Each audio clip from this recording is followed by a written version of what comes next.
On May 1, 2025, the financial world paused in awe as Warren Buffett, the 94-year-old Oracle of Omaha, announced his retirement at the final Berkshire Hathaway shareholder meeting. With a warm smile and a steady voice, he declared, "I've had a remarkable journey, and now it's time for the next generation to take the helm." This moment marked the end of an era that spanned over 7 decades, during which Buffett transformed a modest textile company into a global investment powerhouse worth billions. But beyond the numbers lies a captivating story of a boy from Nebraska who turned curiosity into a legacy of wealth, wisdom, and generosity. Warren Edward Buffett was born on August 30, 1930, in Omaha, Nebraska, into a middle-class family. His father, Howard Buffett, a stockbroker turned congressman, introduced him to the world of finance, while his mother, Layla Stahl Buffett, nurtured him with love and discipline. From an early age, Buffett showed signs of entrepreneurial talent. At just 6 years old, he began selling chewing gum and Coca-Cola on Omaha's streets. By 10, he was delivering newspapers and saving money diligently. At 11, he bought his first stock, 3 shares of City Service Preferred. Although the stock initially dropped in value, he held on and sold it for a small profit, an experience that taught him both patience and regret, as the stock soon surged beyond his selling price. Buffett's formal education was marked by persistence. He attended the University of Pennsylvania at 16, but soon transferred to the University of Nebraska, graduating at 19. After being rejected by Harvard Business School, he enrolled at Columbia University, where he studied under Benjamin Graham, the father of value investing. Graham's teachings on intrinsic value and market psychology shaped Buffett's investment philosophy: find undervalued companies, invest for the long term, and avoid market speculation. Buffett began his career at his father's brokerage and later worked with Graham at the Graham-Newman Corporation. But his true ascent began in 1956 when he formed Buffett Partnership Limited.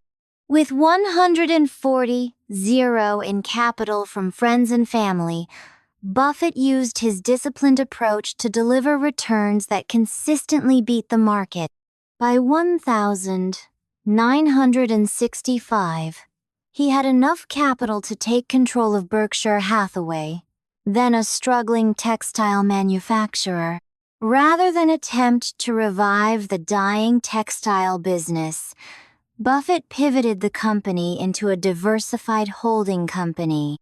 A crucial development was his acquisition of National Indemnity, an insurance company, in 1967. Insurance provided Buffett with the concept of float, the pool of premiums collected before claims are paid. This float, which grew to over $160 billion by 2025, became the fuel for his investments in companies like Coca-Cola, American Express, and Apple. His disciplined philosophy of only investing in businesses he understood, with strong leadership and enduring advantages, became legendary. Buffett's transformation from a value investor into a quality-focused strategist showed in his big plays. In 1988, he began buying Coca-Cola shares, investing $1.02 billion. That stake eventually multiplied many times over. During the financial crisis of the 1960s, he backed American Express when others fled. In 2016, he took a large position in Apple, which by 2023 had grown to a $36 billion holding. These decisions weren't made on whim, but on fundamental analysis and long-term confidence in the brands and their management. Buffett's lifestyle never changed with his wealth. He continued to live in the Omaha house he bought in 1958 for $31,500, drove modest cars, and preferred simple routines. He often said, "If you buy things you don't need, soon you will have to sell things you do need." His personal life reflected stability and independence. He married Susan Thompson in 1952 and had 3 children. After Susan's death, he married Astrid Menks, a longtime companion.